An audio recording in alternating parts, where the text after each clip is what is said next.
बिना सोचे समझे किसी अनजान व्यक्ति को डॉक्यूमेंट देना पड़ा भारी। गांव वाली मोहम्मद निवासी राकेश कुमार का मामला नाथूसरी चोपटा थाना में पहुंचा। नाथूसरी चोपटा थाना प्रभारी सुखदेव सिंह मामले की कर रहे हैं तफ्तीश। राकेश कुमार को इनकम टैक्स विभाग ने उसकी फर्म से तकरीबन 38 करोड़ के लेन देन के मामले में दिया है नोटिस। राकेश कुमार ने धनी ऐप से ऑनलाइन 10,000 का लिया था लोन। राकेश कुमार ने ऑनलाइन लोन के लिए दिए गए डॉक्यूमेंट आधार व पैन का दुरुपयोग करने का आरोप लगाया। सुखदेव सिंह का बयान, राकेश कुमार को इनकम टैक्स ने 38 करोड़ का दिया है नोटिस। चोपटा थाना प्रभारी सुखदेव सिंह का बयान, राकेश कुमार के आरोपों की जांच की जाएगी।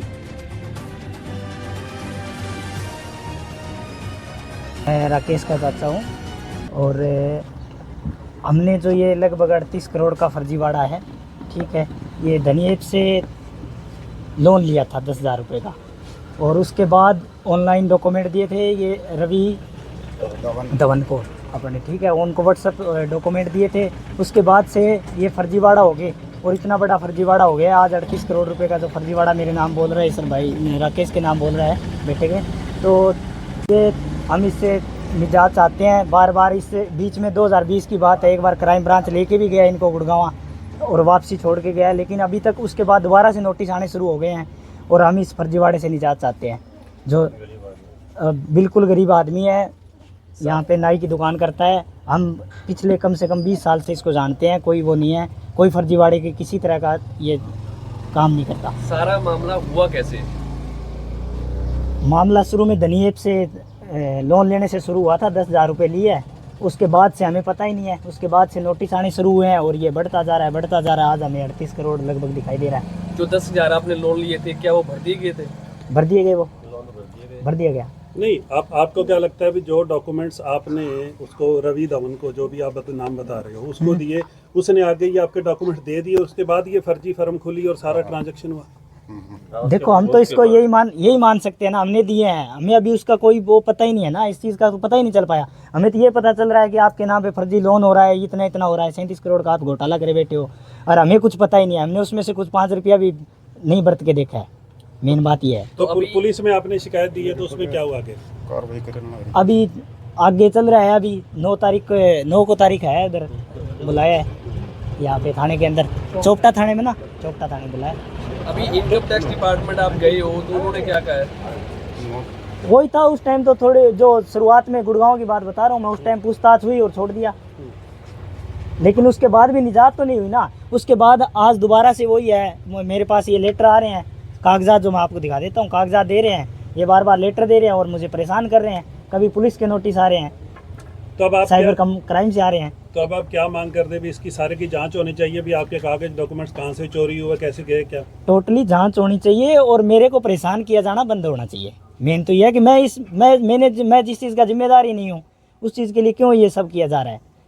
इसको परेशान नहीं किया जाना चाहिए किसी भी हाल में, चाहे वो किसी तरह से निजात दिलाए। हम मीडिया से भी यही गुजारिश करते हैं कि वो इसमें हमारा सहयोग करे और हमें इसमें न्याय दिलवाए। जो लोग इस तरह से ऑनलाइन ऐप या और तरह से अपने डॉक्यूमेंट्स देकर लोन लेते हैं और उनके डॉक्यूमेंट्स आगे कहीं ना कहीं मिसयूज होते हैं, उनको क्या कहना चाहेंगे? यही है कि भी इस तरह की जो ऑनलाइन ऐप है उनसे नहीं लेना चाहिए, यही है। इससे तो फिर और क्या करें लोन। अब वही तो है जी, अब क्या बता नहीं सकते ना इस चीज़ का कि उन्होंने किया है, कैसे हुआ है, कैसे हो रहा है, पता ही नहीं है। कागज़ कहीं भी किसी के भी यूज़ हो सकते हैं इस हिसाब से। तो आज ये भाई राकेश फंसा है, कल मैं फंस जाऊँगा, परसों कोई और फंस जाएगा। ये तो बहुत गलत हो रहा है, हर किसी के साथ कोई भी फंस जाएगा इसमें। जिसने 10,000 रुपये भरते हैं, वापसी दे दिए हैं, उसके बावजूद उसको 37 करोड़ के घोटाले में फंसाया जा रहा है। क्राइम ब्रांच के नोटिस आ रहे हैं। कभी अब आपको किस तरह की परेशानी हो रही है, किस तरह से आप मानसिक परेशान है इसको लेकर के?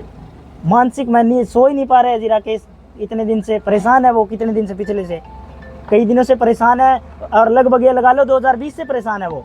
और बेफिजूली में उसका खर्च लग रहा है, कभी गुड़गांव जाना पड़ रहा है, कभी यहाँ चोपटा जा रहा है, कभी सिरसा जा रहा है, कभी कहीं घुमाई हो रही है उसकी, उसका काम घर ही नहीं चल रहा पा रहा उसका, उसको परेशान किया जा रहा है। राकेश कुमार, ये 38 करोड़ का जो मामला क्या है सारा? जो जी मैं 10,000 रुपये का लोन लिया था धनी ऐप से, वहीं मैंने आईडी दी थी, वहाँ से घपला हो गया जी। तो वो लोन मैं क्लोज करा दिया। रवि धवन को नाम है, सिरसा को लड़का है, बिना आईडी दी। मेरे गाँव को लड़का है देवेंद्र घटोड़ है, बिना आगे आईडी दी, बिना देवेंद्र घटोड़ कोई कसूर को नहीं। तो रवि क्या काम करता है? वो जी लोन में एक में धनिया में लागड़ो जी तो ना सिरसा जी। तो आप गुड़गावा आपके नाम से फर्म खुली है? हाँ जी, आपका नाम मेरा नाम खुल रही है जी। तो आपको क्या लगता है आपके डॉक्यूमेंट्स वहाँ मिस यूज हुए? मिस यूज है जी। मैं गुड़गांव जाइए जी 10,000 रुपया बे मतलब का लाग जब सरसों कटन ला रहे बे पीसा को नहीं फिर इन्ना बे और लगन ला रहे जी।